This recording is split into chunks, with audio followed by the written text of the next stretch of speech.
There are few trader Primarchs that have legitimate cause for becoming the monsters that they did. Most of them act out of petty spite, jealousy, or arrogance, but one stands high above the rest in terms of justification. His name was Angron, a victim, trapped in a perpetual cycle receiving all the apathy and violence a galaxy could give.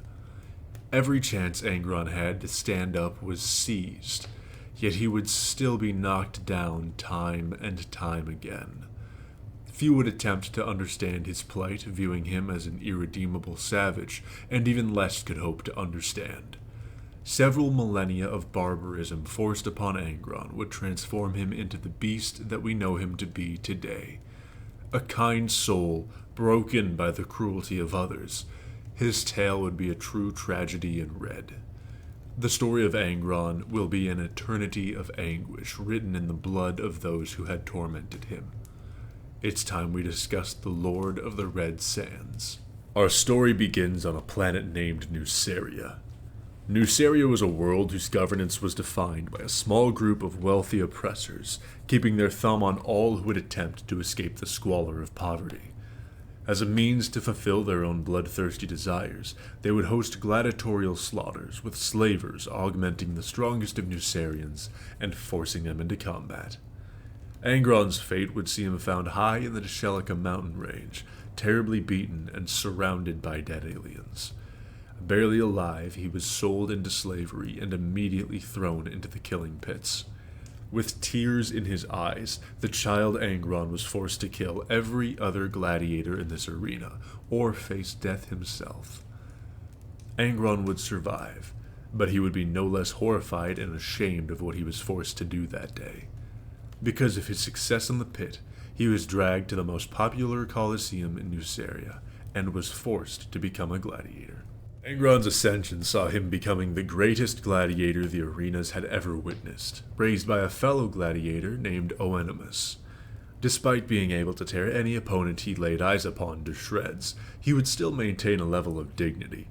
Should they have fought well, Angron would always stay his hand, allowing their survival. Despite being a champion without peer, Angron would always desire freedom, often being brutally punished for escape attempts. One day, Angron and Oenimus would defeat two Ogrons outfitted with the brutal, archaic technology known as the Butcher's Nails. These implants would cause anyone afflicted by them to be a creature consumed by bloodlust, being exposed to excruciating pain should they fight the rage consuming them. Once hammered into the skull of the victim, death was the only escape from the hell they would create, as removal would result in cerebral detonation. Upon defeating the Ogrons, Angron would be commanded to battle the only person who had ever cared for him, Oenimus. After vehemently refusing such an offer, he was restrained as the nails were surgically grafted into his unwilling scalp. Angron would then be thrown back into the pits, face to face with his only true friend. He would be helpless to defend against the nail's influence. No longer truly in control of his body, he would cut down his companion.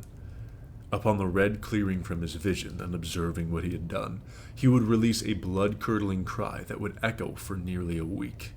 Making a solemn vow to himself this day, he would swear to avenge his mentor's death at any cost. This would be a pivotal moment from which the fate of Nuceria would be sealed. Angron would now begin to plan his greatest and final escape. The Lord of Red Sands had devised an uprising amongst his brothers in binds and struck out during a massive gladiatorial event. Angron and his compatriots were gunned down in droves, but they pressed on and carved a bloody path through their captors. Flooding out into the streets, they would continue to saw their way through all who once reveled in their violence in a brutal display of irony. The former gladiators proceeded to make their way back into the Deshelica mountains that Angron was initially captured from before his life became a living hell. At this point, their numbers were no more than 1,000 strong, having been put to task by detachments sent to kill them, but they remained resolute. The rebels will be forced into an impossible situation. Surrounded by 7 massive armies, death was certain. This, however, did not matter to the rebellion, as they saw fit to rip and tear until they all had fallen. They had formed a brotherhood through strife, a bond so strong it would persevere beyond mortality, each individual committed to leaving their mark on this blood-stained world. Unfortunately for their leader, the Emperor of Mankind would have other plans. So far, we've categorized the Emperor as rather benevolent and well-intentioned. This is the end of that. Despite enjoying the company and being pleasant to some of his sons, at his core it was always self-serving. The Emperor's Primarchs were just that to him. His Primarchs. His tools to do with what he saw fit, whether they liked it or not. This callous disregard for his sons was often hidden behind a golden visage, but it was put on display for Angron the day that they met. The Emperor demanded Angron's fealty, and Angron requested assistance from the armada that he had arrived with, as it could easily save his men. He was met with indignation from his father. How dare someone beg the so-called Emperor of Mankind to intervene and save the lives of some lowly slaves? Angron was permitted to fight with his companions until the Emperor felt that this wasn't a good enough use of his tool, and teleported him onto his ship alone. He then had to watch as every one of his men got slaughtered in the confusion. Their last thoughts? Why had their leader abandoned them in their time of greatest need? The Red Angel made a vow to himself that day to bring down his father, as he was no different than the ones who enslaved him. Angron received the instruction to conquer or die, was given the 12th Legion, and dubbed them his World Eaters. Most of Angron's time as a loyalist consisted of him being an antisocial chainsaw, but there was a pivotal moment in this chapter of his life pertaining to his Legion. Being well aware of what the Butcher's Nails could do to an individual's combat ability, Angron demanded his entire Legion undergo the implantation process. Unfortunately, removing the nails from Angron's head would result in his immediate death, so they just shot in the dark and killed everyone on the operating table trying to figure out how to make them. That was until a young man named Karn came around. As far as Angron was concerned, Karn was the best kid he could have wished for. Karn regularly revived a sliver of hope deep in Angron's soul that his sons were in fact as metal as he was, and not complete pussies. The biggest showings of this were getting his face smashed in voluntarily to show he never gives up, and having the first successful implantation of the nails amongst his men. Karn will have his day in the sun sometime, but back to Angron for now. With the whole Butcher's Nails situation sweeping over his legion, the Emperor sent forth his enforcer, Leman Russ, to stop Angron. There's conflicting records as to what happens next, so I'll give you both sides and you can just decide for yourself. Leman Russ arrived ready for a fight, demanded Angron do what he said, then mostly got his ass beat but got his licks in as well. That's option 1, here's option 2. Leman allowed Angron to have the upper hand in order to surround him with his space wolves to cause an epiphany of some sort, and gets his ass kicked for his efforts, because Angron is still insane and does not care if he dies. Regardless of which one you choose, the common theme is that Angron beat the piss out of the Space Viking. As for their legions, it's safe to say every party included had lost there. Massive bloodletting had occurred on both sides of the coin. Despite this, the surgeries would go on and the Emperor would still use them during his Great Crusade. As usual after the Crusade, we must talk about participation in Horus's betrayal.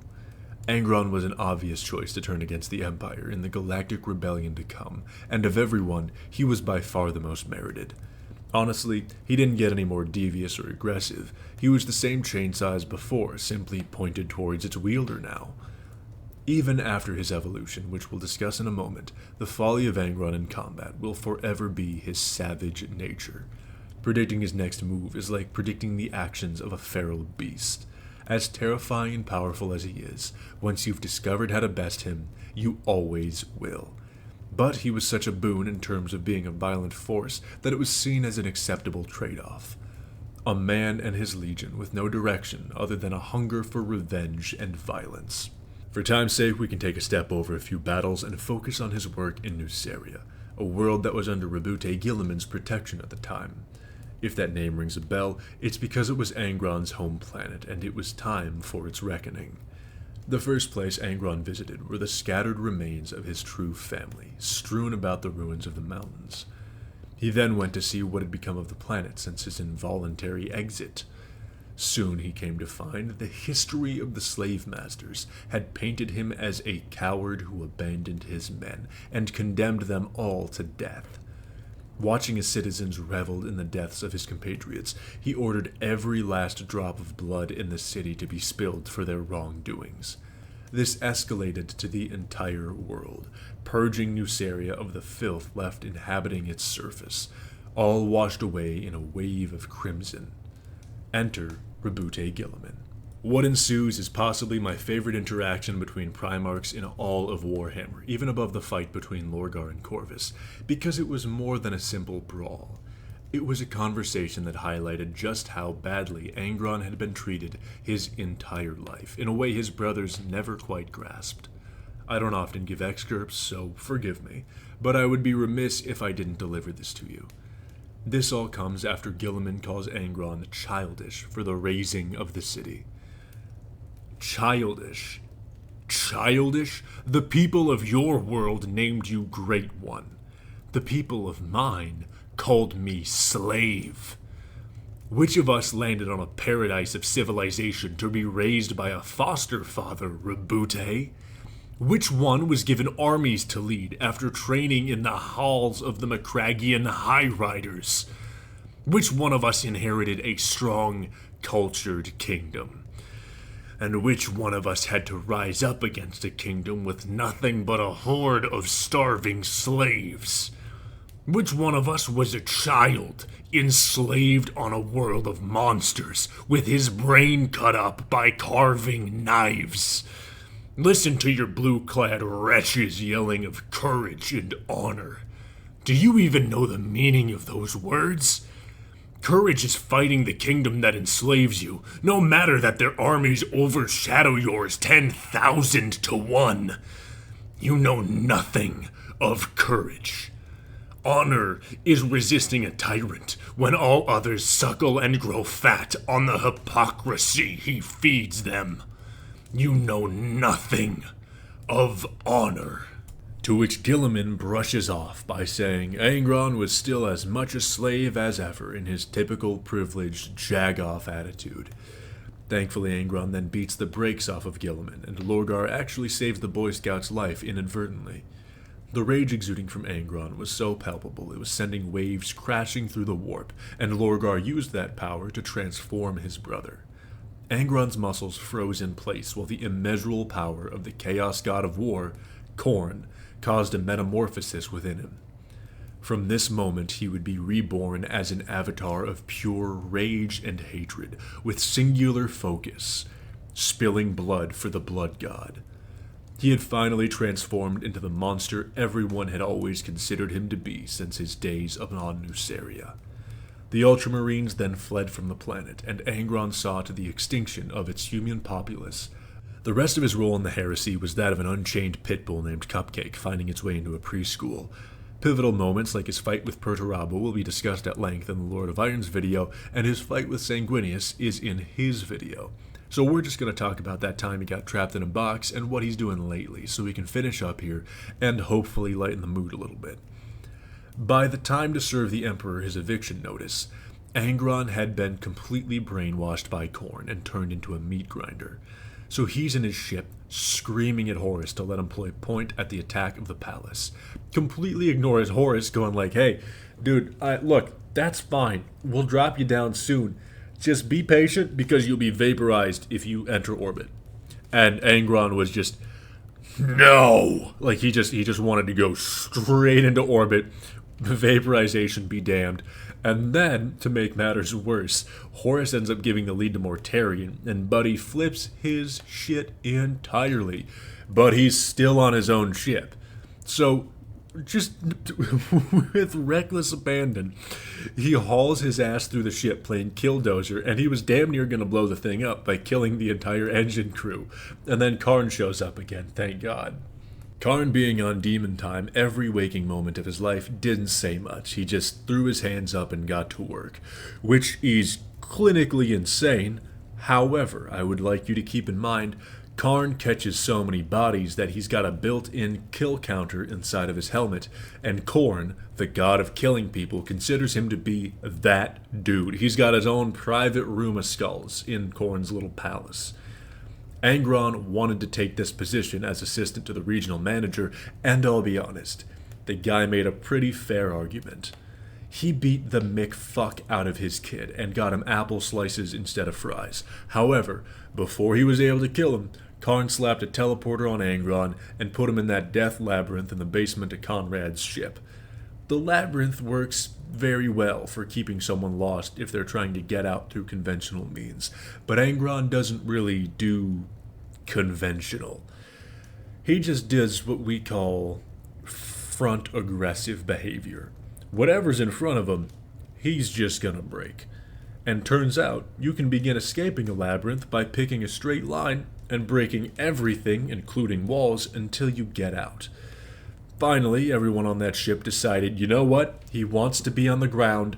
Get him the fuck on the ground. He's breaking all our stuff. And they shot him down onto the battlefield. Later, he would have his head ripped off, effectively, by Sanguinius. Fast forward to now. She's still out there doing Angron things whenever he can manifest himself in the real world. As a demon prince, he's pretty much reliant on the power of the warp being present to make a cameo. He did get himself murdered by the lion. Then again, it doesn't mean much because demon princes have respawn timers, so they're kind of fodder half the time. By the way, someone tell me how to permanently kill a demon, and let's figure out how to do that with Lorgar. Anyway, Angron is a very interesting outlier in that he has nearly no character growth, but his origin and cause for action makes all the difference. If you heard that conversation with Guilliman and didn't feel something, don't get an MRI because you have a cast iron heart. If you're already versed on him, instead of a cool Angron moment, I want you to put his most absurd ones in the comments, such as hating being a slave and then having slaves on his ship. Anyway, that about wraps it up for us today. As always, thank you for your time and have a safe night. Really, I got a text message at the end of that. You know what? We're not revising. You guys have a good one.